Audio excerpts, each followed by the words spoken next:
The medical supplies were supposed to arrive 20 minutes ago. What's going on?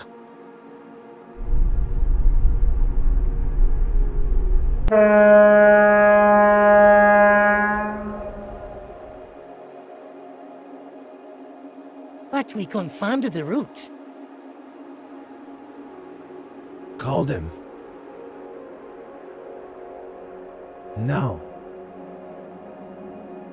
Boss, for what I'm looking at here, the shipment never left.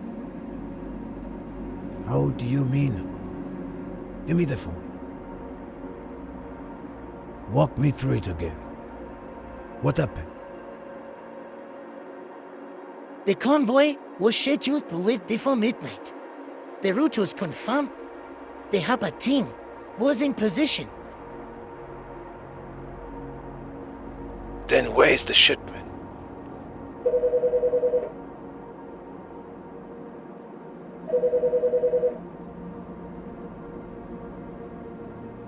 Logistics dispatch? Where's the shipment? Which shipment? Crown's medical convoy. It left. It was supposed to come through Harbor Route 3. But it was changed When? 2 hours ago. For the first time, Dae-hyun looked away from the water. What do you mean it was changed? Yes, updated route approval came through Kang's office. And nobody informed the Harbor team? I assume they already knew. The shipment was never delayed. It was never attacked. It was never intercepted either. There's more, please. Sir? What proved the change? I want to receive the authorization code. And the convoy? It's already on the new route. Routes don't just change. People change routes. And people only change routes where they detect pressure. Dae-hyun stared across the harbor. For years, both men had relied on force, men, influence, fear, pressure. The difference was that one structure had started adapting. It had simply moved. The route had changed. The destination hadn't. The clinics would still receive supplies. The contract would still be honored. The operation had never stopped. Somewhere inside Chairman Kang's structure, someone had seen the pressure point before it arrived. Someone had adjusted before the attack. Someone had moved fast. Dae-hyun's eyes narrowed. One adjustment could be caution. Two adjustments would be strategy. He turned away from the water. Show me the student. Dark office, map spread across a long table. University routes, printed schedules, photos, tables. One man pointed at Amara's morning route. She has exams tomorrow. Another nodded. The tutor confirmed it. A different voice spoke quietly. Morning station is cleaner. No guards, less witnesses. Dae-hyun studied the papers without emotions, then calmly sighed. We don't touch her immediately. The room looked up. We interrupt the pattern. Chairman Kang protects this structure. His finger tapped the root once. We remove the structure. He becomes unstable, and unstable men make mistakes. Morning light entered the mansion quietly. Amara was preparing for class. The twins had other plans. One reached for a sleeve, the other followed behind holding a teddy bear. Neither seemed interested in the fact that she was supposed to leave. Routine, normal. The same morning chaos that somehow followed her everywhere. Chairman Kang sat nearby, drinking coffee, silent as always, watching. Then, without looking up, The day moves online. Amara stops. What? Min stepped forward and placed a tablet on the table. University portal open, exam access links is prepared, camera verification is ready, everything waiting. Amara looked at the screen, then at me, then toward Chairman. Nobody explained anything because the decision had already been made before she woke up.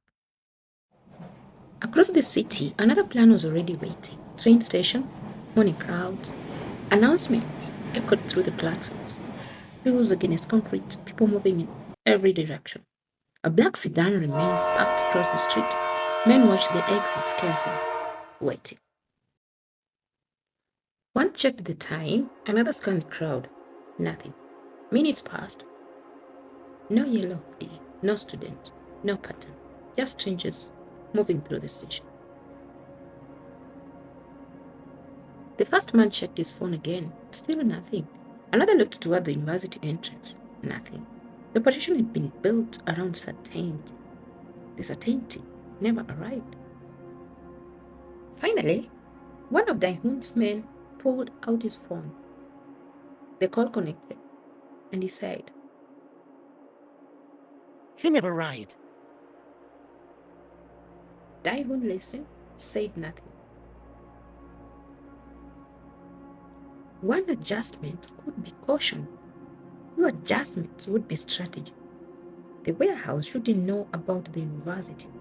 The university shouldn't know about the hub. Yet both had moved before pressure arrived. For the first time, Dae-hyun stopped looking at the operations and started looking at the pattern. The harbor had adjusted, the university had adjusted. Two different systems, two different decisions. The same result. Somewhere inside Chairman Kang's structure, someone was learning, someone was adapting, someone was moving fast. His man was still on the phone, speaking. Dae-hyun never heard the last part.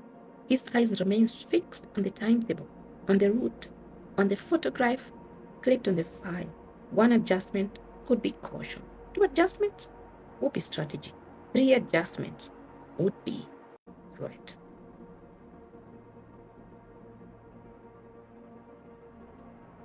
Evening, mansion hallway, quiet lighting, soft laughter drifted from downstairs where the twins were playing. Amara walked slowly toward the corridor. Then she saw him again, the lower-level guard, too close to the twins' wing, too relaxed, too visible. Earlier that morning, he passed once. Tonight, he passed twice. Same hallway, same timing, same smile. Amara slowed slightly. People repeat habits. Patterns repeat for reasons. The guard nodded politely as he walked past. Amara nodded back, but her eyes followed him a little longer. Not the face, the rhythm, the timing, the repetition. Because people rarely repeat a movement without a pulse. And a man who looks comfortable inside a house that is never comfortable usually isn't comfortable at all. He is positioned. Amara remained where she was, watching. The guard disappeared around the corner, but the question remained. Why here? Why this hallway? Why now? For the first time, Amara stopped looking at the guard, and started looking at the reason he was there.